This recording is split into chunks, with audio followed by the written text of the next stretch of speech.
anybody, somebody with Iman. Iman is a powerful philosophy. If you and I have Iman, the most important quality that begins the ABC is that I have a high sense of value of life. Somebody with Iman demonstrates a very high sense of value of life. That means if I value life the highest, I'll be striving to make the best use of the resources of life. That's part of the credentials of Iman. And this is where you and I can check ourselves. You don't need somebody to come on your head, or I don't need anybody to come and say you're a kafir and you're not a kafir. No, this is cheap. Look how you deal with life. Look how I deal with life. Look how we treat ourselves, how we treat our spouse, how we treat our children, how we treat our resources, how we treat the resources of nature, how we treat the world in which we live in. That tells you whether I belong to the category of people with Iman. It's not something amen to billah, amen to billah, amen to billah. This is the cheapest thing that I've ever heard about. Iman is all about aman. And aman means security, to safeguard, to value. When you safeguard something, you value it. You give it the highest price in your life. On scales of preference, it's the highest.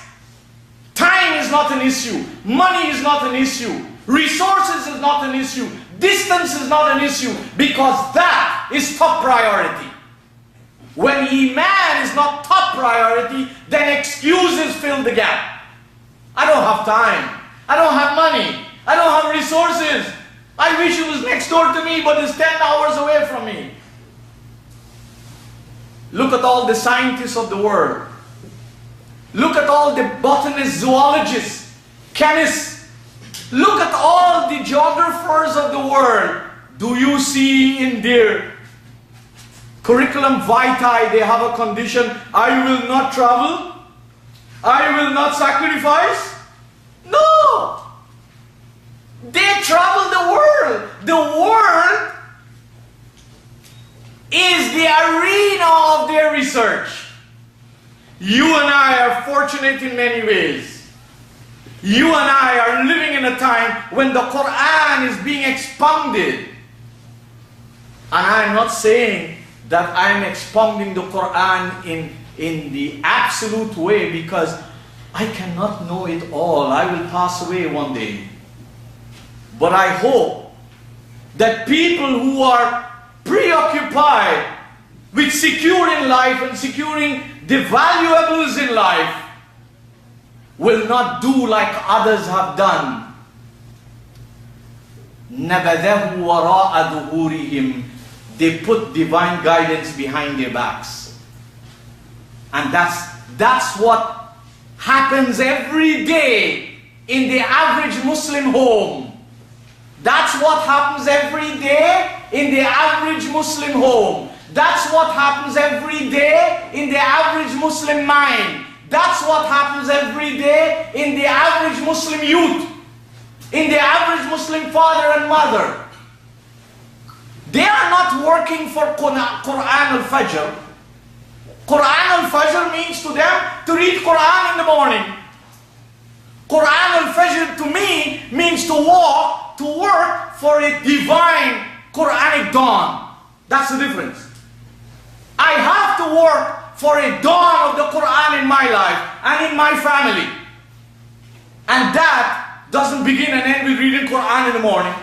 Fajr doesn't only mean dawn, it means era, new era. If you are working for Qur'an in your life, then you know how hard you have to work. If I am working for Qur'anic era in my life, I know how hard I have to work. And that's the challenge, that's the responsibility. That era, that dawn, that new horizon cannot come about by just giving lip service to reading some Arabic or memorizing some Arabic. You can look at us and you will see when we are going to leave this life, we are hardly going to leave anything of guidance to our children and to our friends and our relatives. And that's what happens. Most people are dead when they die. Those who live for a Qur'anic dawn, they live on. Because I can assure you, Qur'anic dawn is life. I know if I strive and I live and I bequeath that to my children, believe it to God, they are going to pulsate with that. My friends will remember that. My relatives will remember that. Community will have that as a legacy to consider. Let us all get on the bandwagon, oh brothers and sisters. Let us be aware of kufr. Kufr is to develop an impermeable heart and mind to divine standards. Let me repeat that. Kufr is to develop an impermeable mind and heart to divine values. That means no matter what somebody says to you or to me about divine loftiness, it bounces off my head. And be careful, it might hit you down hard. Or it bounces off my heart. That's what the Qur'an speaks about. وَقُودُهَا النَّاسُ وَالْحِجَارَةُ. The fuel of this fire that destroys people while they are alive, not when they are dead. The fuel of the fire that destroys people when they are alive is that rock-like life attitude to divine guidance.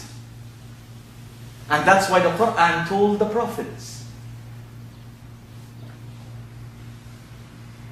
أَأَنذَرْتَهُمْ أَمْ لَمْ تُنذِرْهُمْ لَا يُؤْمِنُونَ.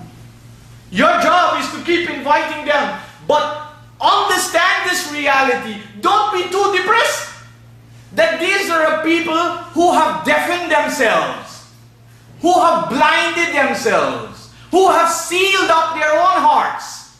These are the ones who have done that because it is immaterial in the face of the guidance whether they are reminded, whether they are cautioned, whether they are informed, whether they are warned or not.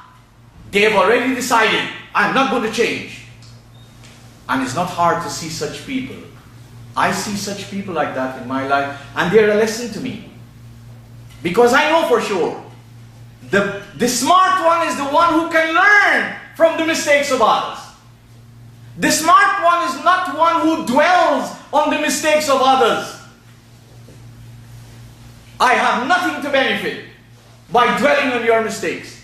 I have everything to benefit if I learn from your mistakes. I have everything to benefit if I learn from my mistakes. I have everything to benefit if I learn from your good examples.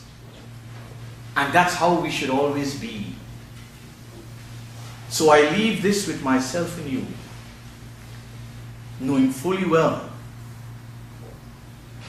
that kufr is not an ordinary disease.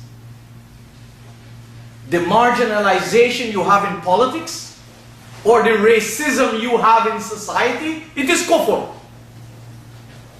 When you see somebody who's black and right away you start to dislike this person because the person is black, then this is a part of kufr in your life. We should develop divine standards for liking people. All people are God's creation, and thus by the first we should have a positive attitude to everyone. No matter where he or she comes from, no matter what language he or she speaks, no matter what clothing they wear, no matter what food they eat, or what housing they live in, or what is their socio-economic status, or what barriers in the name of religion they belong to. We should not approach them. We are not the creator. These are all trials for us. So when we become politicians, when we become economists, when we become sociologists, when we become educationalists, we will not dish out the marginalization that is dished out to society in the name of politics. You go to many countries and what do you see? They're concerned about the citizens above everybody. They don't even care if others get a raw deal. And you will find this in many, many Muslim countries.